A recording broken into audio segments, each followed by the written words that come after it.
Well, howdy, howdy, howdy. Finally, senior citizen here. Greetings, boys, girls, and all of our non-binary friends, and welcome to this, a brand new day. And remember, no matter who you are valid. Thumbs up for that. And if it's loud because of the fans, my sincere apologies. That keeps turning off. I had turned it on, and now it doesn't stay on, even when it's fully charged. So I don't know what's going on with that. It should be on, but it's not. Ugh. Anyway, everything else is running. But the biggest thing that's going on after the fans is, and I've got all this written down, because especially my ADHD brain is bad today, because insomnia last night. I rested, and I thought about stuff, and I clock watched, and I occasionally dozed, but I did not sleep well. In fact, when I got out of bed, it was almost 9 o'clock. Ew. So I am not running on I'm not running on many cylinders at all today. If I were a combustion engine, like the six cylinders, God, I can speak English, I promise you. I'm only running on one or two. My brain. So my sincere apologies. I can barely remember what I did yesterday. I have barely done a thing this morning aside from get ready for all this and do a little bit of recording for what's going on behind all this. But still though, I am alive, and routine and habit are important to me, so I'm letting you all know that I'm alive. Plus, I went race walking on my walkies last night. I've been walking quickly, but while not paying attention, I gradually slow down until it's a quick saunter, but it's far, far slower than when I started out. Well, this time, every time I felt myself going down, I brought myself back up to it.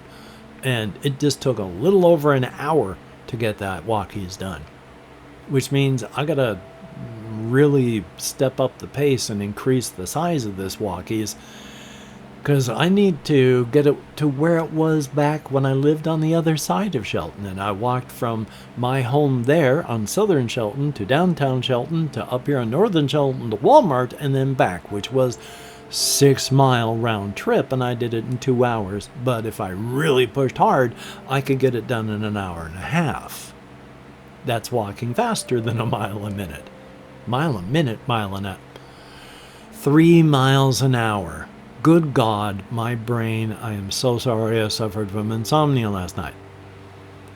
But I do need to get it bigger and longer, talking about the path I'm walking, so that it will take longer so I keep up my level of exercise.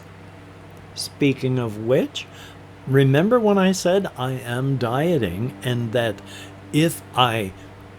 because there's no time limit, ooh, itchy part on my neck, because there's no time limit, I'm not expecting it to go with my weight loss. No, it's like this. It's taking time. There's no time limit. And if I plateau for a little while and then go down, that's fine. I've been at 211 for like 2 or 3 days. So that's fine. And let me tell you, I was wearing size 40 pants. Then I moved down to these size 38s. They're almost loose enough for me to drop down to size 36s. So I got to keep losing at a good pace. I am eating food, a lot of yogurt, but I'm also eating, and I have the stuff over there, carrots, chili, I have some oranges, no sugar added. The sorbitol story and what happened last night. Now I've got to keep this out. But I've been eating that stuff, and oranges, they're not in sugar, packed in their own juice with sorbitol for sweetening. And sorbitol, you got to be careful, because any of those artificial ITOL sweeteners are also strong laxatives. So if you ever get gummy bears and they have like sorbitol on the back, don't eat more than 1 or 2 at a time, And don't eat more than like 6 in a day, or you are going to suffer. Now, though, before I forget, and since I forgot exactly what I led up to this,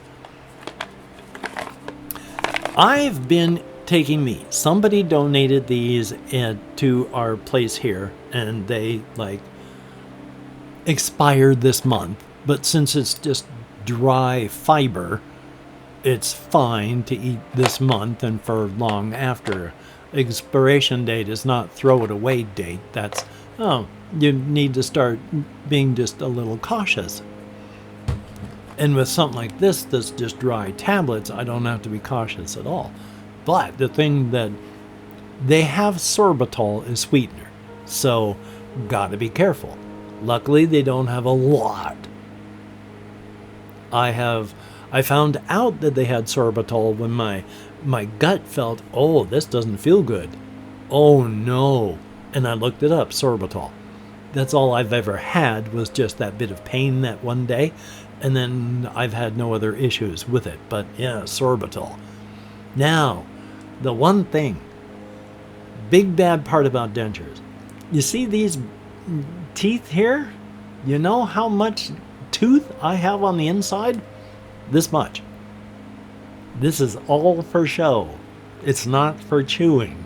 Your chewing surface is raised up about this far from the gum line of the plastic, and then the gum line goes up and in and covers the roof of your mouth. You have a lot less room inside of your mouth for food. Plus, the dangerous part is because these are all raised up tight here and then opens up like this. When you're biting on something, its natural inclination is to go this way. So if you have something solid or a mouthful of something solid, you're going to have to fight to keep it from going back naturally, just because of the shape of this and the smaller size inside your mouth.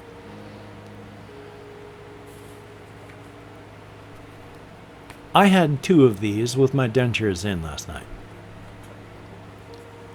One of them, while I was doing something, shot backward like that. It hit the back of my throat. Before I could even think about it, my body took over and swallowed.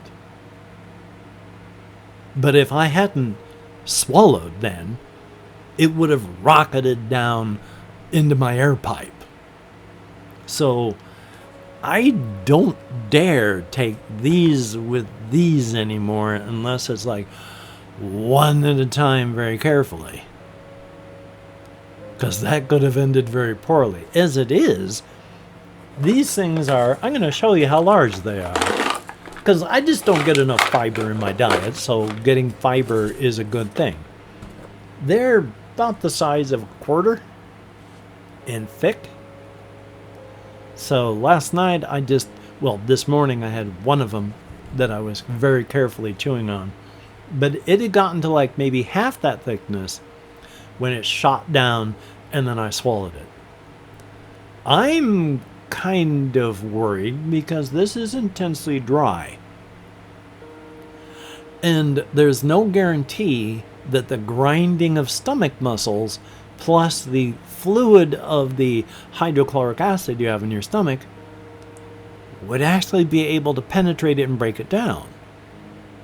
Because I watched a video, Chubby Emu, about this one fellow who chugged a lot of powder that had a substance in it, probably caffeine, but because he just took it dry, it went into his stomach. And fluids can't get through that kind of powder. The capillary action keeps it there. It stays dry. It gummed up, clotted in his stomach, and then stayed there, releasing the chemicals. So something this size, could be chugging through my digestive tract right now And hopefully it's not big enough to get stuck. I have debated calling up, like, my doctor. I got powder all over my desktop here when I shook out that thing, so now I have powder all over the floor instead. But I have debated calling up and saying, is that really bad? Should I just drink lots of water? So we shall see. Better than choking on it, though. And let's see. Oh yes, I talked about this probably a couple of weeks back, about how I read or saw something about how they were talking, people who weren't in the military or had not been or all that, were talking about how even they felt that it would be thoroughly demoralizing to be on the National Guard, who are called out to these cities like Washington, D.C. and L.A., and they're on trash patrol and they're cleaning off graffiti and stuff like that instead of doing things. And I said, yeah, as a former military guy, I've been out for a time, honorable discharge. I cannot think of anything more demoralizing than that. I mean, there's more, of course, but if you're just thinking of, hey, do this, go do that, that's horrible. And I got comments about how, well, these people know that they're going to be doing here, and they know they're going to be doing this. I've known people in there, they know this, it's not going to be a problem. Well, the National Guard themselves has been gathering reports and incidents and all this stuff about what's been happening to morale, and they meant to send it to up the chain of command to the Pentagon. And one of the people they accidentally sent it to was the Washington Post. And yeah, it has been horrible for morale. They hate what they're doing. They hate the fact that they're being deployed in the United States against the United States citizens. It has been horrible for morale. One of the worst things that has happened. Plus, it has been driving a wedge between the military and the public. Another thing that I thought would happen, that people see what's happening and go, I'm not going to go in. I don't like this. I'm not going to be a part of it. That's happening. Yeah, exactly what I was saying. So that's great. Not only are we demoralizing our military with the current administration, but the way we've been withdrawing from around the world and leaving power vacuums, the Chinese government has been more than happy to step in and do what we were doing. So now those people don't like us, and they're thankful to the Chinese government. All around the world we're doing this. And, of course, with all the tariffs and all the economic stuff that's going on with us, economy, the world economy is like the internet. The internet was first developed as a military communication, where if some place got taken out, because it was decentralized, it would just root around that damage and it would keep going. The world economy is like that. They're rooting around us because we're damaged. A bunch of places now have been more than happy to go, oh, we don't want that. We're buying from this country now.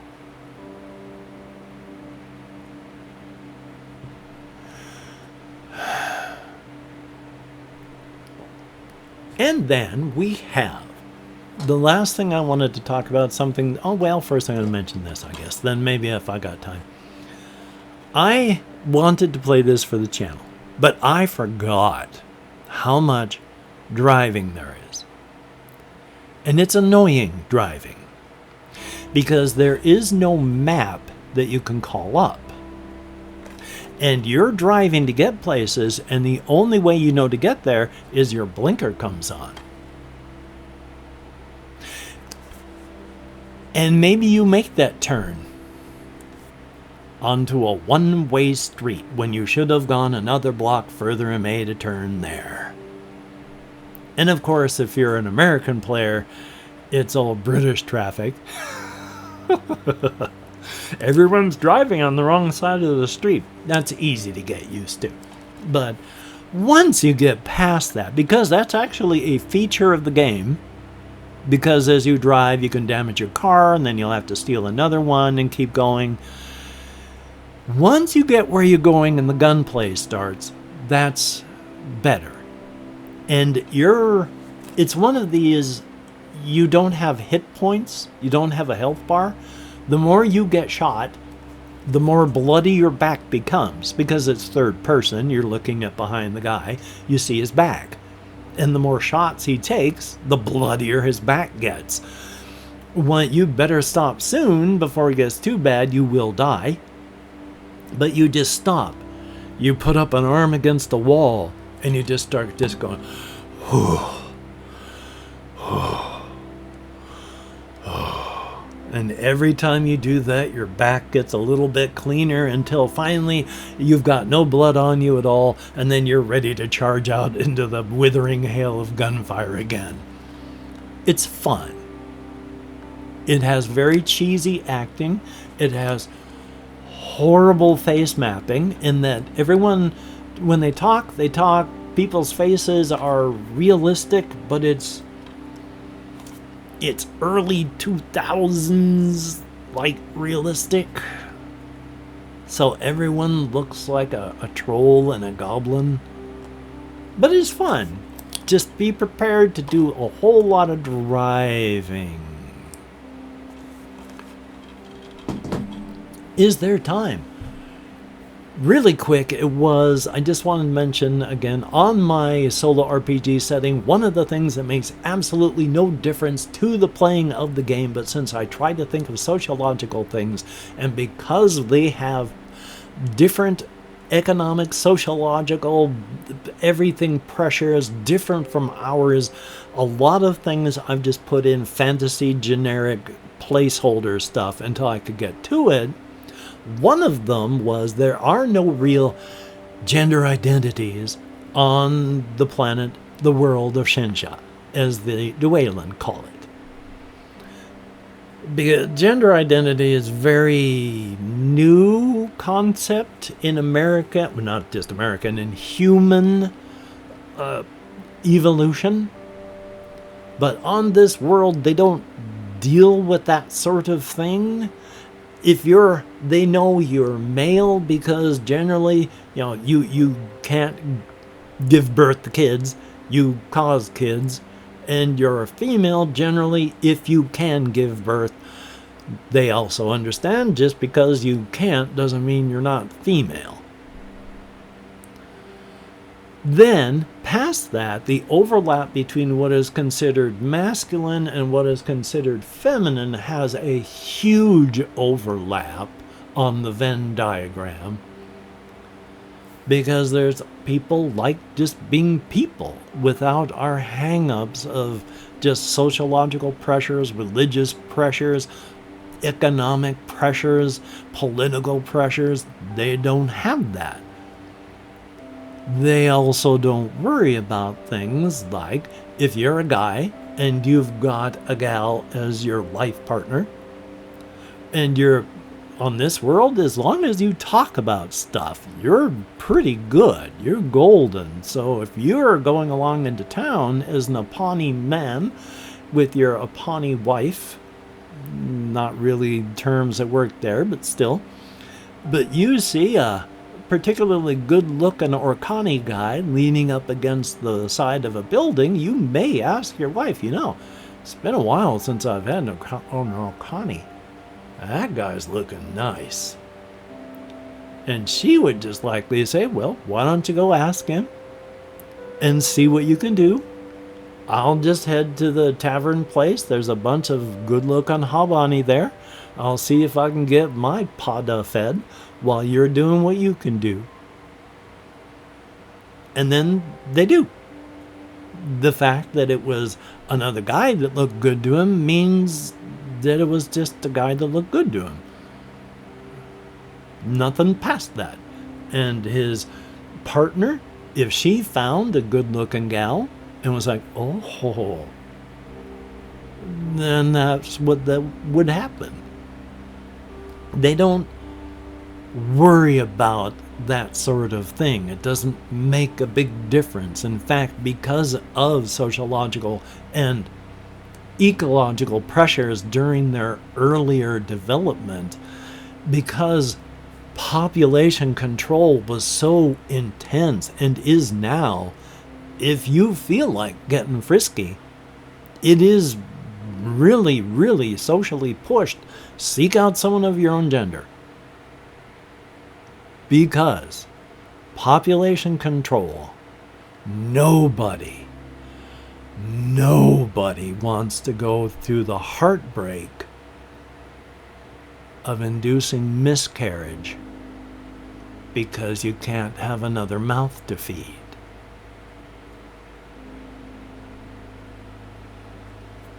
Now, it's very late, but call to action. If you'd like, comment, share, subscribe, that'd be awesome. And if you are a Patreon patron, thumbs up and thank you. You are beautiful and awesome people. You help me eat, and I appreciate that. If you would like to be a Patreon patron, there are links down in the description below, right up near the top. So thumbs up on that. But each of you that are Patreon patrons, thank you so very much. You are beautiful and awesome people. For everybody that leaves me a comment, I can speak almost clearly. My apologies. You two are beautiful and awesome in your own way. I read every comment that YouTube shows me. I thumbs up every comment that YouTube lets me, and if not, or if it's particularly witty and heartfelt, I give it a heart. And of course, I also play a game where I call out a writing prompt or a secret word, and I see if it's being called back by asking it to be written into the comments. And then I check if it is. Now, is it mandatory for it to be played? No, of course not. But if you do decide to play, thank you so very much. The last people that did play were Jesse Koskinen, thumbs up and thank you. Toilet Decimator, greatly appreciated, definitely a thumbs up. Gus Garrett, 6838, thumbs up and thank you. And Henny, thumbs up, I like the name. And of course, Chris and all their incarnations and flavors, thumbs up. Always good to see every one of you, even in the comments, whether or not you are playing this game. And if everybody that hasn't played, well, it's nice that you're at least watching. Thumbs up for that.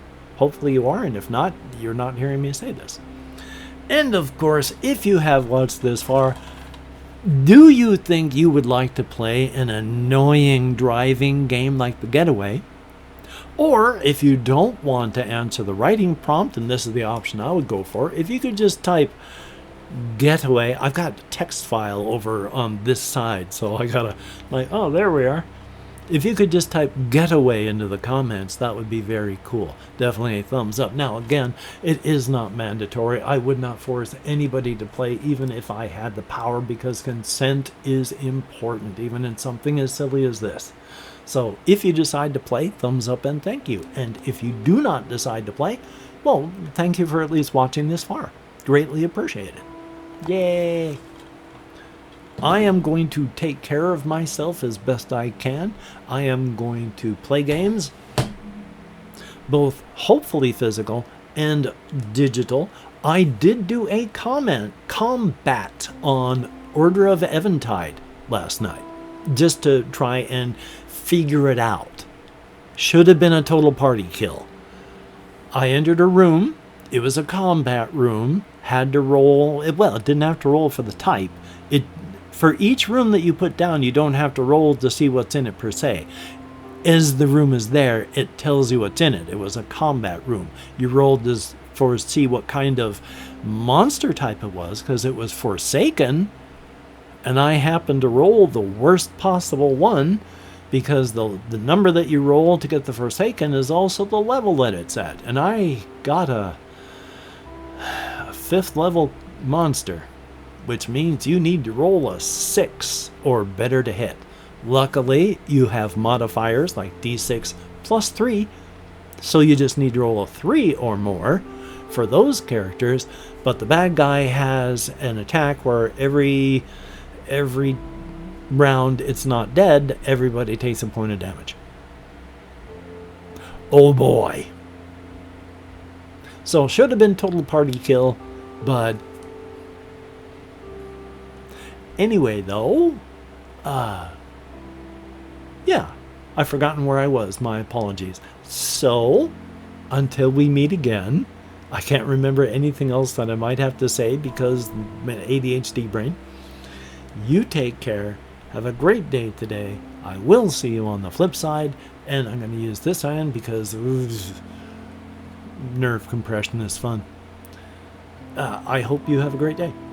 I've forgotten what I even had said and how I ended with my normal spiel. So, I tell you, Insomnia blows chunks. And Chunks is my dog.